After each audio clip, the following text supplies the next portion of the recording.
Hello students, তোমাদের সবাইকে আমাদের চ্যানেলে ওয়েলকাম জানাই।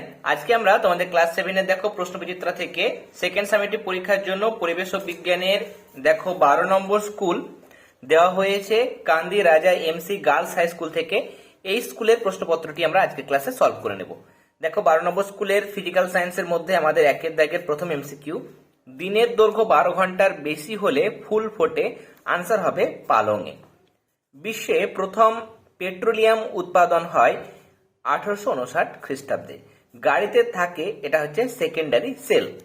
এরপরে দেখো 2-1, উইন্ড মিল বা বায়ুকল স্থাপন করা হয় যেখানে বায়ু প্রবাহের শক্তি বেশি, বা এখানে তোমরা লিখবে বায়ু শক্তি বেশি। এখানে বায়ু প্রবাহের শক্তি বেশি, এটাও কিন্তু লেখা যায়। এরপরে আলোর বিচ্ছুরণ আবিষ্কার হয় কত সালে? এক্ষেত্রে 1666 খ্রিস্টাব্দে। 3-এর দাগের অতি সংক্ষিপ্ত উত্তর দাও। প্রথম প্রশ্ন, সোলার ক্যালকুলেটরে আলোক শক্তি কোন শক্তিতে রূপান্তরিত হয়? এখানে আলোক শক্তি বা সৌরশক্তি তড়িৎ শক্তিতে রূপান্তরিত হয়। তাহলে এরকম ভাবে তোমরা আনসারটি লিখবে। এরপরে 2 নম্বর প্রশ্ন, এক্স রে কি? এখানে আনসারে তোমরা লিখবে, দেখো রায়মার্টিনের পেজ নাম্বার 55, লিখবে যে সাধারণ আলোকরশ্মির তুলনায় 1000 গুণ ছোট তরঙ্গদৈর্ঘ্য বিশিষ্ট উচ্চ ভেদন ক্ষমতা সম্পন্ন অদৃশ্য বিকিরণকে বলা হয় এক্স রশ্মি। সাধারণ আলোর থেকে দেখো তরঙ্গ দৈর্ঘ্য যদি আমরা বিচার করি তাহলে সেক্ষেত্রে 1000 গুণ ছোট তরঙ্গ দৈর্ঘ্য বিশিষ্ট, কিন্তু এর ভেদন ক্ষমতা অনেক বেশি। আমরা জানি এক্স রশ্মি কিন্তু চামড়া এবং মাংসপেশিকে কিন্তু ভেদ করতে পারে। তাহলে উচ্চ ভেদন ক্ষমতা সম্পন্ন এবং অদৃশ্য যে বিকিরণ সেটাকে বলা হয় এক্স রে বা এক্স রশ্মি। এরপরে ফিউজ তার কি কাজে লাগে? দেখো তোমরা চাইলে লিখতে পারো, এখান থেকেই লিখবে যে কোনো বৈদ্যুতিক সার্কিটের নিরাপত্তার জন্য, যেমন গৃহ বর্তনীতে নিরাপত্তার কাজে ফিউজ তার বর্তনীতে ব্যবহার করা হয়। নেক্সট দেখো চৌম্বক অক্ষ কাকে বলে? এক্ষেত্রে চৌম্বক অক্ষের সংজ্ঞায় তোমরা লিখবে, দেখো চুম্বকের দুই মেরু সংযোগকারী কাল্পনিক সরলরেখা। দেখো এখানে উত্তর মেরু যদি হয়, এটা যদি দক্ষিণ মেরু হয়, তাহলে দুই মেরু সংযোজক কাল্পনিক একটা সরলরেখা যা চুম্বকের উভয় পার্শ্বে অসীম পর্যন্ত বিস্তৃত থাকে বলে বিবেচনা করা হয়, তাকে চৌম্বক অক্ষ বলা হয়। এরপরে আমরা 4-এর দাগের প্রশ্ন সলভ করব। সংক্ষিপ্ত উত্তর দাও। বর্ণালী কি? লিখবে সাদা বা বহুবর্ণী আলো উপযুক্ত বিচ্ছুরক মাধ্যমের মধ্য দিয়ে যাওয়ার ফলে উপাদান বর্ণে বিশ্লিষ্ট হয়ে যে রঙিন আলোকপট্টি গঠন করে তাকে বর্ণালী বলে। যেমন আমরা দেখেছি যে সাদা আলোর মধ্যে 7টি মৌলিক বর্ণ থাকে, এবং সাদা আলো যখন প্রিজমের মধ্য দিয়ে যায় বা উপযুক্ত কোনো বিচ্ছুরক মাধ্যমের মধ্য দিয়ে যায়, তখন সেই উপাদান বর্ণ অর্থাৎ 7টি আলাদা আলাদা বর্ণে কিন্তু বিশ্লিষ্ট হয়ে যায়। তাহলে এরকম ভাবে সাদা আলো বা কোনো যৌগিক আলো কোনো বিচ্ছুরক উপযুক্ত বিচ্ছুরক মাধ্যমের মধ্যে দিয়ে যাওয়ার ফলে উপাদান বর্ণে ভেঙে গিয়ে যে আলোকপট্টি উৎপন্ন করছে সেটাকে বলা হয় বর্ণালী। বর্ণালী দেখো দুই ধরনের হয়, একটা হচ্ছে বিশুদ্ধ বর্ণালী আর একটা হচ্ছে অশুদ্ধ বর্ণালী। নেক্সট অথবা দিয়ে প্রশ্ন, আলোর প্রতিসরণ কাকে বলে? আলোর প্রতিসরণের সংজ্ঞায় তোমরা লিখবে, আলোক রশ্মি কোনো সমসত্ব স্বচ্ছ মাধ্যমের মধ্য দিয়ে যাওয়ার সময় অন্য কোনো সমসত্ব মাধ্যমে প্রবেশ করলে দুই মাধ্যমের বিভেদ তল থেকে আলোক রশ্মি গতির অভিমুখের পরিবর্তন ঘটে, এই ঘটনাকে আলোর প্রতিসরণ বলে। যেমন আলো দেখো এই ক্ষেত্রে বায়ু মাধ্যমেই যাচ্ছিল, বায়ু মাধ্যমে যেতে যেতে এটা এবি, এটা আপতিত রশ্মি নিয়ে বায়ু, আর এখানে রয়েছে কাঁচ, তাহলে দুই মাধ্যমে বিভেদ তলে আপতিত হওয়ার পর দেখো এরকম ভাবে ডট ডট ভাবে এরকম ভাবে যাওয়ার কথা, সোজা বেরিয়ে যাওয়ার কথা, কিন্তু সেটা না হয়ে কিছুটা দেখো আলোক রশ্মি কি হয়েছে, এক্ষেত্রে অবিলম্বের কাছে সরে এসছে। যাই হোক, দুই মাধ্যমে বিভেদ তল থেকে যখন গতির অভিমুখের পরিবর্তন ঘটে তখন সেই ঘটনাকে বলা হয় আলোর প্রতিসরণ। এরপর দেখো আমরা 5-এর দাগের প্রশ্নগুলো সলভ করে নেব। প্রথম প্রশ্ন, আলোর প্রতিফলন কাকে বলে? আর প্রতিফলনের সূত্রগুলি লেখো। আলোর প্রতিফলনের সংজ্ঞায় তোমরা লিখবে, একটি নির্দিষ্ট মাধ্যমের মধ্য দিয়ে অগ্রসর হয়ে আলোক রশ্মি যদি দ্বিতীয় কোনো মাধ্যমে আপতিত হয় তবে মাধ্যম দুটির বিভেদ তল থেকে দিক পরিবর্তন করে আপতিত আলোক রশ্মির কিছু অংশ আবার প্রথম মাধ্যমে ফিরে আসে, এই ঘটনাকে বলা হয় আলোর প্রতিফলন। তাহলে এই সংজ্ঞাটা দেবে। আর প্রতিফলনের দুটি সূত্র রয়েছে। প্রথম সূত্র হচ্ছে আপতিত রশ্মি, প্রতিফলিত রশ্মি এবং আপতন বিন্দুতে প্রতিফলকের উপর অঙ্কিত অভিলম্ব একই সমতলে থাকে। মানে এই যে আপতিত রশ্মি, এটা হচ্ছে প্রতিফলিত রশ্মি, আপতন বিন্দু, এই আপতন বিন্দুতে অঙ্কিত অভিলম্ব, এই তিনটেই কিন্তু একই সমতলে থাকবে। 2 নম্বর সূত্র, আপতন কোণ এবং প্রতিফলন কোণের মান সর্বদা সমান হয়। আপতন কোণ মানে আপতিত রশ্মির সঙ্গে অভিলম্বের মাঝের কোণ, সেটা হচ্ছে আপতন কোণ। আর প্রতিফলন কোণ মানে প্রতিফলিত রশ্মি অবিলম্বের সঙ্গে যে কোণ করে সেটা বলা হয় প্রতিফলন কোণ। এই আপতন কোণের মান এবং প্রতিফলন কোণের মান এটা কিন্তু পরস্পরের সমান হবে। তাহলে এই দুটি হচ্ছে প্রতিফলনের সূত্র। এরপরে কিভাবে বুঝবে পৃথিবী নিজে একটি চুম্বক, এটার আনসারে তোমরা লিখবে, দেখো পৃথিবী নিজে একটি চুম্বক বা পৃথিবীর নিজস্ব চুম্বকত্ব আছে এই ধারণার সমর্থনে নিচের যুক্তিগুলি দেওয়া যায়।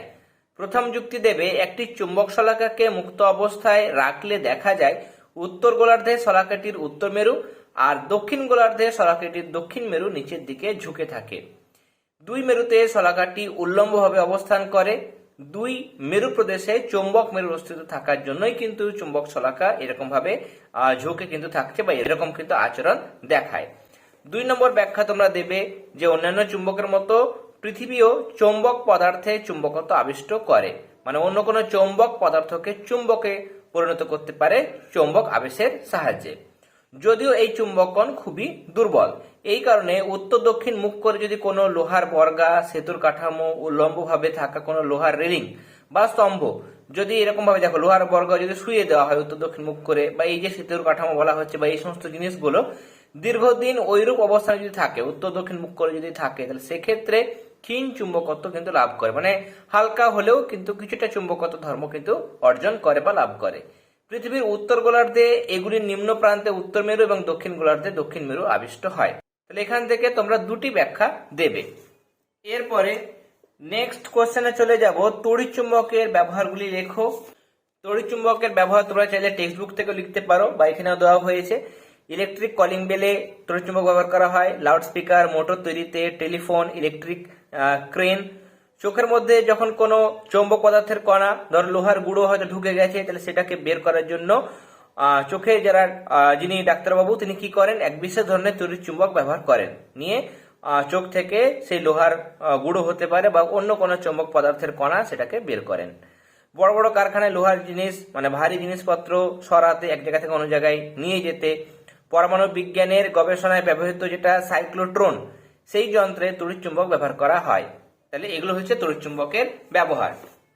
এরপরে দেখো 5 দাগের শেষ প্রশ্ন, পরিবেশ বান্ধব শক্তি হিসাবে বায়ু শক্তি ব্যবহারের সুবিধাগুলি কি কি? শুধুমাত্র সুবিধাগুলি বলেছে। প্রথম সুবিধা হচ্ছে, দেখো বায়ু শক্তির ক্ষেত্রে যেটা প্রধান উপাদান বা মুখ্য উপাদান সেটা হচ্ছে বায়ু, যেটা বিনা খরচে বা বিনামূল্যে কিন্তু পাওয়া যায়, আহরণযোগ্য।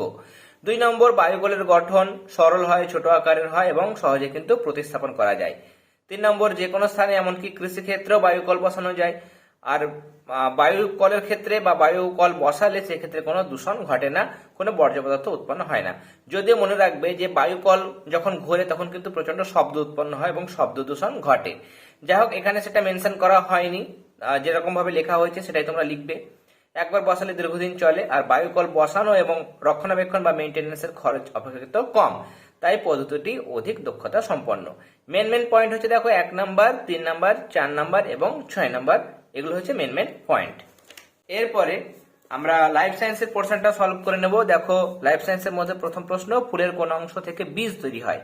দেখো ডিম্বকটা কিন্তু নিষেকের পর বীজে পরিণত হয়। মূলরোমের কাজ কি? মূলরোম বা মূলরোম অঞ্চলের কাজ তোমরা লিখবে মাটি থেকে জল ও খনিজ লবণ সংগ্রহ করে। আর 2 নম্বর কাজ, উদ্ভিদকে মাটির সঙ্গে দৃঢ়ভাবে আবদ্ধ রাখে। Page number 302। এরপরে নেক্সট দেখো 3 দাগের প্রশ্নগুলো সলভ করব। 3 1 দাগের প্রশ্ন, ব্যাপন কাকে বলে? লিখবে যে ভৌত প্রক্রিয়ায় পদার্থের অণু বা আয়নগুলি তাদের উচ্চ ঘনত্বের স্থান থেকে নিম্ন ঘনত্বের স্থানে নিজস্ব গতিশক্তির প্রভাবে স্বতঃস্ফূর্তভাবে ছড়িয়ে পড়ে এবং সম ঘনত্বে উপনীত হয় তাকে ব্যাপন বলে। নিজের ভাষাতেও লিখতে পারো যে পদ্ধতিতে পদার্থের অণু বা কণাগুলি উচ্চ ঘনত্ব বা বেশি ঘনত্বের স্থান থেকে কম ঘনত্বের স্থানে স্বতঃস্ফূর্তভাবে ছড়িয়ে পড়ে সেই ঘটনাকে ব্যাপন বলে। Page number 332। এরপরে নেক্সট, রূপান্তরিত কাণ্ড কাকে বলে? লিখবে খাদ্য সঞ্চয়, আত্মরক্ষা, জনন, প্রতিকূল পরিবেশে বেঁচে থাকা প্রভৃতি বিভিন্ন কাজ সম্পাদনের জন্য বিশেষভাবে পরিবর্তিত কাণ্ডকে রূপান্তরিত কাণ্ড বলে। নিয়ে লিখবে মৃদুগত কাণ্ড হচ্ছে এক ধরনের রূপান্তরিত কাণ্ড, পেঁয়াজ, আলু, আদা, ওল ইত্যাদির ক্ষেত্রে মৃৎগত কাণ্ড দেখা যায়, যা এক ধরনের রূপান্তরিত কাণ্ড। এরকম ভাবে উদাহরণটা কিন্তু অবশ্যই তোমরা দেবে। এরপরে আমাদের আজকের সেটের একদম শেষ প্রশ্ন, মৃৎভেদী অঙ্কুরোদ্গম কি, কাদের দেখা যায়? অঙ্কুরোদ্গম দুই ধরনের হয়, একটা হচ্ছে মৃৎভেদী এবং আরেকটা হচ্ছে মৃৎবর্তী অঙ্কুরোদ্গম। মৃৎভেদী মানে এক্ষেত্রে এই যে অঙ্কুরোদ্গম, সেখানে বীজপত্রাব কাণ্ড দ্রুত বৃদ্ধি পাওয়ার ফলে বীজপত্রাব কাণ্ড এবং বীজপত্র বীজত্বকটাকে ফাটিয়ে, এখানে কাটিয়ে বলেছে, কাটিয়ে বা ফাটিয়ে একই জিনিস, সেটাকে বীজত্বকটাকে ফাটিয়ে মাটির উপরে উঠে আসে, সেটা সেই ধরনের যে অঙ্কুরোদ্গম তাকে বলা হয় মৃৎভেদী অঙ্কুরোদ্গম। কাদের দেখা যায়? উদাহরণ দেবে কুমড়ো, তেঁতুল, বিন, তুলোবীজের ক্ষেত্রে মৃৎভেদী অঙ্কুরোদ্গম ঘটে। তাহলে আজকে দেখো আমরা প্রশ্নবিচিত্রা থেকে 12 নম্বর স্কুলের প্রশ্নপত্রটি সলভ করে নিলাম। আজকে ক্লাস তোমাদের কেমন লাগলো সেটা কিন্তু অবশ্যই তোমরা কমেন্ট সেকশনে কমেন্ট করে জানাবে। ক্লাস চলাকালীন তোমাদের কোনো সমস্যা থাকলে বা কোনো জিজ্ঞাসা থাকলে সেক্ষেত্রে তোমরা ইউটিউবের কমেন্ট সেকশন তো আছে, তোমরা কিন্তু অবশ্যই ইউটিউবের কমেন্ট সেকশনে তোমাদের প্রবলেমগুলো বা জিজ্ঞাসাগুলো তুলে ধরবে। আমি যথাসাধ্য তোমাদের সমস্ত প্রবলেম সলভ করার চেষ্টা করব। যারা আমাদের চ্যানেলটিতে প্রথমবার এসেছো তারা প্রথমত চ্যানেলটি সাবস্ক্রাইব করে নিও এবং পুরনো যে সমস্ত ক্লাসগুলো হয়ে গেছে সেগুলো দেখার জন্য আমাদের চ্যানেলের প্লেলিস্ট অপশনে গিয়ে দেখবে প্রশ্নবিচিত্রার জন্য ক্লাস 7 এর সেকেন্ড সামেটিভের আমরা আলাদা প্লেলিস্ট ক্রিয়েট করে দিয়েছি। সেই প্লেলিস্টের মধ্যে পরিবেশ বিজ্ঞান এবং বাকি যে সাবজেক্টের মডেল কোশ্চেন পেপারগুলো সলিউশন করা শুরু হয়ে গেছে সেগুলোর ক্লাসগুলো তোমরা সেই প্লেলিস্টের মধ্যে পেয়ে যাবে। তোমরা কিন্তু অবশ্যই পুরনো ক্লাসগুলি দেখে নিও। তাহলে আজকের ক্লাস এতটাই, তোমরা সবাই ভালো থেকো। All the very best.